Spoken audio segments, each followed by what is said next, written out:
بسم اللہ الرحمن الرحیم۔ حدیث نبوی صلی اللہ علیہ وآلہ وسلم ہے کہ دعا کرنے سے پہلے یہ کلمات مبارک پڑھیں۔ نبی کریم صلی اللہ علیہ وآلہ وسلم نے فرمایا، جب بھی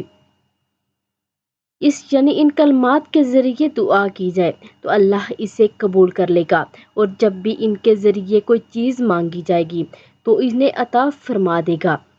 وہ کلمات مبارک یہ ہیں: اللہم لا الہ الا انت المنان بدیع السماوات والارض ذی الجلال والاکرام، کہ اے اللہ تیرے علاوہ کوئی معبود نہیں، تو بہت ہی احسان کرنے والا، آسمان اور زمین کو پیدا کرنے والا ہے۔ اے جلال و اکرام والے، میری دعاؤں کو قبول فرما۔ آمین ثم آمین۔